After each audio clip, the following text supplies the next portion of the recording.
Hey creepers, welcome to the Mrs. Night Terror channel. Join me as I tell you spooky, shocking, and scary bedtime tales. Each story I tell is a fictional narrative, so don't worry too much about it coming true. If you think you can handle it, listen closely and imagine yourself being part of each and every story I tell. I want to say thank you to each and every creeper out there. This is the next episode of my scary story series, and surely not the last. If you enjoy what you hear, be sure to give me a follow and leave a comment below to let me know what you enjoyed the most. Today, I have a truly terrifying story for you that'll send shivers up your spine. So grab a blanket, turn off the lights, and let's get started with this not-so-true crime nightmare. Tonight's tale is called What Happens When You Lie to the Devil. In the small, tight-knit village of the Hollow, an unspoken rule hovered over the inhabitants like a dark cloud. Never lie to the devil. This rule had been ingrained in every resident's mind for generations. However, Merideth, a stubborn and lazy woman, believed she could outsmart even the most sinister forces. Merideth had always been known for her laziness. Her house was perpetually untidy, and her garden overrun with weeds, and her body smelled of pungent odors. Despite constant nagging from her neighbors, the church, and her own family, she never completed her daily chores. Her grandmother's tales of the devil and his cruel punishments were nothing more than an ancient superstition to her. You see, the Hollow was a very religious place. They were die-hard Satanists, but unlike modern Satanism, they practiced an ancient form of worship. Those from the Hollow followed the devil fully. They had statues of him in their homes, and even a throne dedicated to him in the town center for when he returns.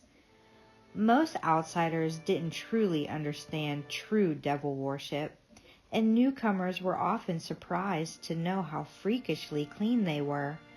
Merideth wasn't a newcomer, as her family had practiced devil worship for generations, and she knew better than to be as unclean as she was.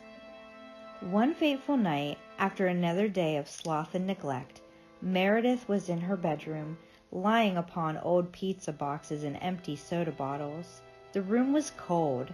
The air was thick with the stench of mold and filth. She should have been doing her nightly chants, but she was neglectful to those as well. The Hollow required its residents to be active members of the community. The underworld was directly connected to the Hollow, and their energy was funneled directly towards Satan himself. He needed their energy, he thrived on it, and as payment for their loyalty, they were given everything they could ever want or need.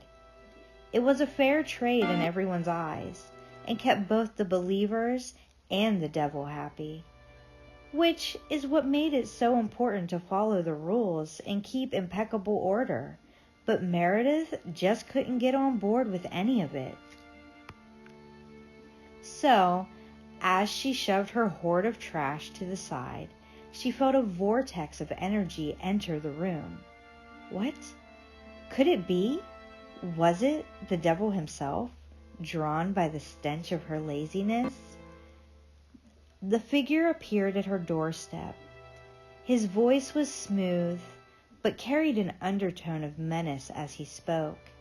He was too far away to be seen clearly, and Merideth was too lazy to get up to get a closer look. "Merideth," he said, his eyes glinting like coals. "You have been negligent. Your tasks are left undone, and your beliefs have been lacking. But, lucky for you, I'm feeling generous tonight. Get it together by the week's end, or else."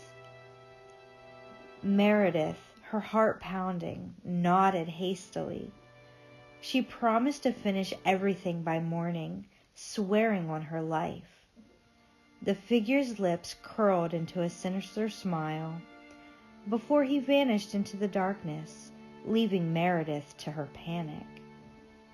She ran to the door, looking out for any signs that it was truly the devil, but she couldn't be so sure. Maybe it was simply an impostor, one who came to scare her. It had been centuries since he had come back to the Hollow, so what were the odds that it was really him? Instead of tackling her chores, Merideth, confident that it was just a prank and he would never return, decided just to go to sleep. As she drifted off, she dreamed of a life without consequences, a life where she could be lazy as she wished and completely do what she wanted. Morning came all too soon. Merideth rolled out of bed and stumbled onto her very dirty floor, kicking pop cans and chip bags away from her feet. Flies covered the windows, and goop sealed them closed. Her hoard looked worse than ever, and for the first time, Merideth truly saw the neglect that she had caused. Her former nose blindness was now gone. The sour smell of decay was now hitting her in full force, almost causing her to gag. Her skin was filthy, her hair full of maggots and lice. She recoiled as she looked into the mirror, barely recognizing herself. Her teeth were rotten, her lips chapped, and her fingernails overgrown and dirty. She wasn't presentable at all, and as we know, the devil loves a sweet-smelling and presentable woman. Merideth ran to the kitchen, crying as she saw piles of dirty dishes and hordes of smelly trash bags. She couldn't understand why she had allowed her home to become this way, and why, all of a sudden, she actually cared. She was so overwhelmed, she had no idea where to begin. Cleaning was going to be such a large task, and she truly was unprepared. She felt incapable of such a large chore. She worked all day, cleaning and cleaning, but to no avail. It was pointless. Her discouragement overwhelmed her, and within one night, she gave up. As she kicked around her mess, the figure reappeared, his expression now one of cold fury.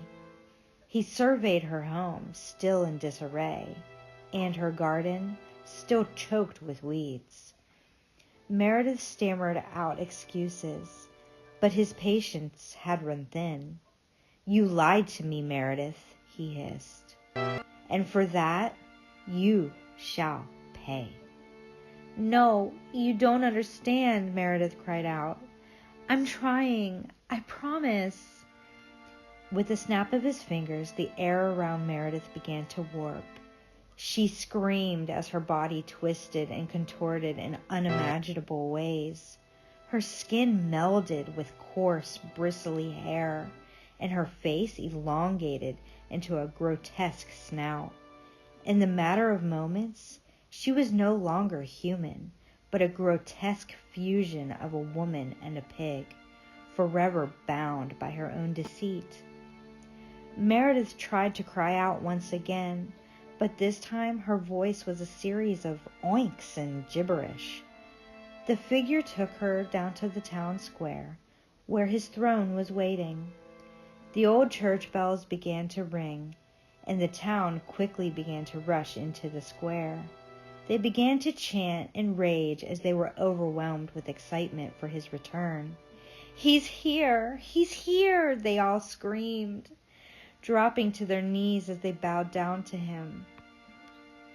His speech was both regal and hilarious. He thanked those of the Hollow for always being loyal. He awarded the town with bountiful praise and allowed them each to have a deal of their own for being so supportive.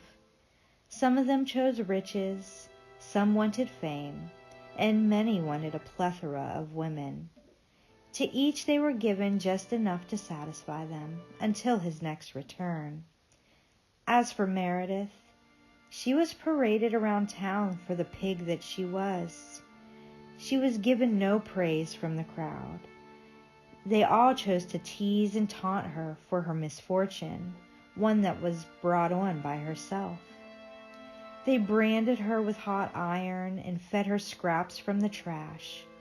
The kids laughed at her as they kicked her while she walked by, and many tied her up in front of their stores to show the town what happens when you lie to the devil. And as we draw curtains on this chilling tale, our hearts still racing and our minds haunted by the echoes of the unknown, remember that the darkness we've explored is but a glimpse into the abyss that dwells within us all. In the realm of the mysterious, we find both terror and fascination in these shadows. We confront the depths of human nature in the uncharted territories of the universe. Thanks to each and every creeper out there who takes their time of day to listen to my horrifying stories. Remember to follow me on TikTok, Instagram, and X. Also, be sure to check out my Patreon for much darker tales, ones that are far too naughty for YouTube. And fear not, for as you step back into the realm of the familiar, let the shivers down your spine remind you that life's greatest mysteries are the ones that keep us awake at night, asking us to peer into the abyss and challenge the boundaries of our understanding.